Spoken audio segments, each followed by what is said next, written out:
남자애들 5살을 8명을 모아놓고 이 중에서 달리기 누가 제일 빠르니 다 지가 빠르다 그래. 내가 8, 9살 되는 애들 모아놓고 얘기하죠. 제가 제일 빨라 이게 돼요.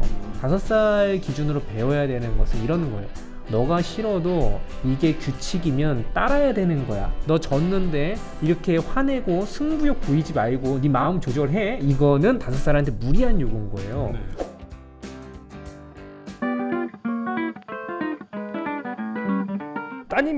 네. 따님이신데 친구에게 지는 것을 너무 싫어한대요. 5세인 걸로 알고 있거든요. 네. 우리 나이로. 자기가 잘 못하는 글자 읽기, 숫자 세기는 시도조차 하지 않는데요. 네.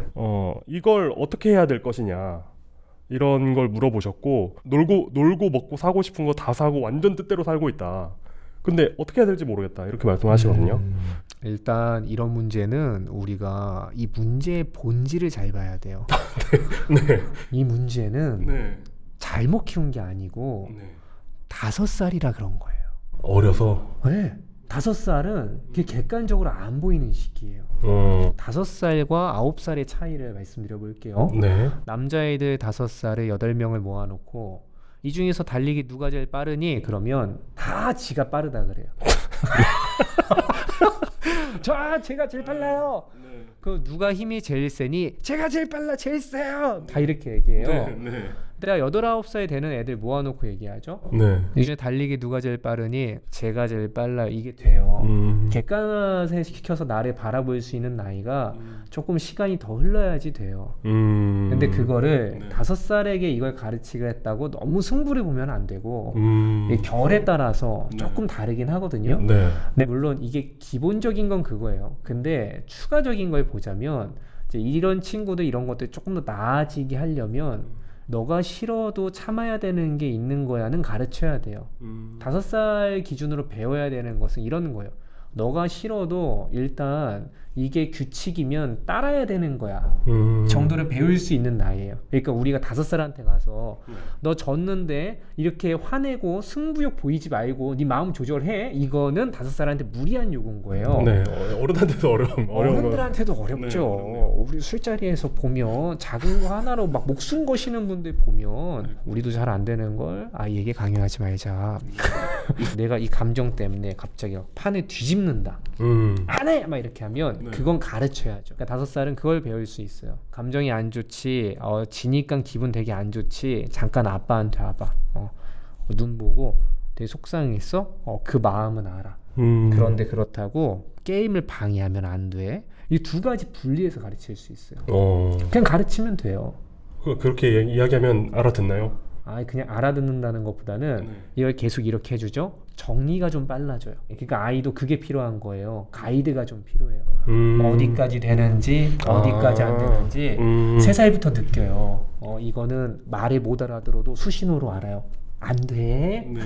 하면 느낌이 와요. 아이도 내 안에 있는 어떤 감정이나 이런 상황을 막 꼬여서 나오는 거잖아요. 꼬여가지고 어떻게 할 줄 모르겠는데 그렇죠. 이걸 어른이 네. 좀 이제 너무 업되지 않은 차분한 어른이 맞아요. 나타나가지고 그게 중요해요. 야 이거 이런 거야 라고 하면 당장은 못 받아들여도 네. 받아들이겠습니까 그 어린애들이. 그렇죠. 그렇지만 네. 정리가 된다. 그렇죠. 시간이 흐름에 따라서 어떤 훈육이든 하고 나면 당장은 아이가 별로 좋아하지 않아요. 그런데 바른 훈육은 시간이 갈수록 아이가 나아져요. 잘못된 훈육은 시간이 갈수록 아이와 부모의 사이가 안 좋아져요. 그 아이가 부당하다고 느끼고 눈물이 그치질 않아요. 네 그렇군요. 저희 큰애가 3살 때 어린이집에 처음 갔는데 네. 영세반 다녔던 이제 다른 여자 아이가 있더라고요. 저희 아이는 그냥 그때 그냥 막 그냥 뛰어다니던 때였거든요. 말도 잘 못하고. 근데 그 여자아이는 같은 연령대인데 가위질로 뭘 만들고 있더라고요. 이건 어떻게 된 건가요? 그러니까 다른 애들은 이렇게 되고 있는데 그게 문제예요. 우리 아이는 지금 왜 이렇게 자연스럽게 뛰어놀고 있는가 막 이런 생각이 들거든요. 사실. 이 평균의 함정이 정말 무서워요. 그래요? 그렇죠. 네. 아이들을 바라볼 때마다 3살의 평균은 무엇인가? 모든 5살은 승부욕을 조절하지 못하는가? 5살의 평균의 모습 무엇인가? 이런 것들을 자꾸 볼 때마다 마음이 어려워져. 왜냐하면 그러니까 평균이라는 거는 평균보다 내가 높은 것도 있을 수 있고 낮은 것도 있을 수 있어요. 어떤 아이는 밥을 되게 안 먹는데 잠은 잘 자요. 네. 반대 경우도 있어요. 근데 어떻게 되느냐? 우리는 아이가 안 되는 거에만 꽂혀요. 잘하는 건 눈에 안 보이고 부족한 거에만 꽂히기 때문에 결국은 다 괴로움에 빠지는 거예요. 대부분이 인간이 완벽할 수 없잖아요. 그렇죠. 근데 그럼 우리가 조금 더 합리적으로 보느냐? 그렇진 않다라는 거죠. 제가 어머님들께도 많이 질문을 드리는데 우리 아이 어떤 아이입니까? 물어보면 다 나오는 대답이 뭐 하나만 고치면 참 괜찮은 애죠 라는 얘기가 기본적으로 깔려 있어요. 그렇죠. 네. 근데 제가 만약에 예를 들어서 이제 지금 제가 한번 여쭤볼게요. 아드님의 장점은 무엇입니까? 장점이요. 그 언어적인 능력이 뛰어나요. 관심도 굉장히 많고, 네. 그리고 읽기도 스스로 깨우쳤고, 네. 그리고 영어에 대한 관심도 스스로 생겼고, 이런 굉장히 큰 장점이죠. 큰 아이의 경우. 단점은 뭡니까? 단점은 겁이 굉장히 많고, 그리고 내가 남들보다 못하는 느낌, 비슷한 느낌 드는 게 너무 싫은 것 같아요. 그래서 이 리딩은 뗐는데 쓰기는 아직도 잘 못해요. 이 정도면 네. 균형 잡힌 시각. 네. 이러면 별로 그렇게 크게 막 평균 때문에 힘들어하거나 그렇지 않아요. 그런데 이제 우리가 조금 막 자꾸 내 마음에 번뇌가 일어나고 내가 아이에 대해서 계속 네이버 카페를 이제 후벼 파게 되고 하는 분들의 이제 조금 특징. 그러니까 저는 이거를 엄마가 스스로를 좀 학대할 때가 있다고도 표현하는데 그때가 평균의 함정에 빠질 때가 되게 많아요. 그러니까 생각해 보십시오. 이런 장점이 있는 아이인데 네. 갑자기 왜 미술학원을 알아봤겠습니까?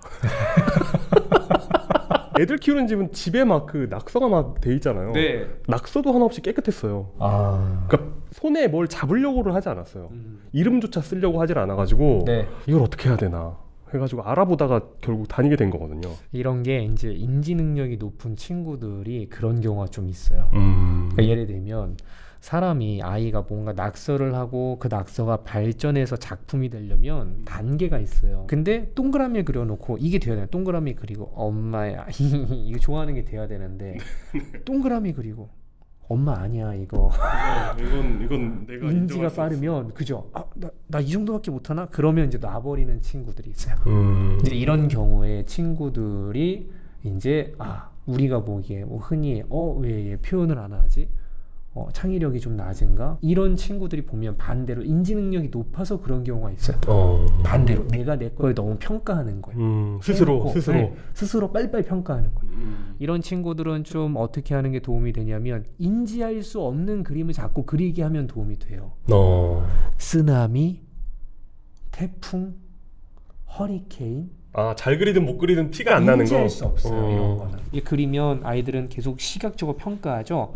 질문을 좀 이렇게 해봐요. 저는 소리가 어때? 소리가 나죠. 네. 그러면 소리를 들어보면서 평가를 약간 벗어나게 돼요. 평가를 좀 벗어나게끔 해주는 게 내 인지 능력 때문에 평가를 못하는 친구들에게는 약이 될 때가 있어요. 그러니까 펜으로 그리고 있는 이 그림이 뭐야라고 집중을 시키면 자꾸 내가 이거 평가하게 되니까 스스로 그리면서도 그러니까 그러지 말고 그냥 이것이 써지는 소리가 어때 물어보면 맞아요. 시도를 안 하는 아이들이 혼자 있을 때도 시도를 안 하는 건 아닙니다. 네. 혼자 편안한 상태에서는 평가자가 없을 땐 몰래 해봐요. 네. 걔네들이 두려워하는 것은 사실 그냥 무조건 이 시도가 두려운 게 아니고 평가가 두려운 경우가 많다. 이렇게 문제의 본질을 바꿔서 보시면 조금 해결되는 것들이 있어요. 네. 궁금하지 않으십니까? 그래서 지금 이제 몇 달을 다녔는데 이제 지금은 어떨까 좀 궁금하지 않으시나요? 안 궁금해요. 말씀해 주세요. 낙서를 해요. 낙서래요. 네, 낙서를 하고 이제 한글도 쓰기 시작합니다. 아들의 한글 시리즈 만든 아들연구소 팀원들 수고 많으셨습니다. 네. 심지어 그 이제 그 두 개로 나눠져 있지 않습니까? 본편이 있고 교통박사 훈련소. 훈련소를 하루 만에 다 하더라고요. 네. 그래서 그때부터 아니 이 사람은 혹시 평범한 인간이 아니지 않나 막 이런 사람을 하면서 꼭 모셔야겠다는 생각을 하게 된 계기였지요. 감사합니다. 네.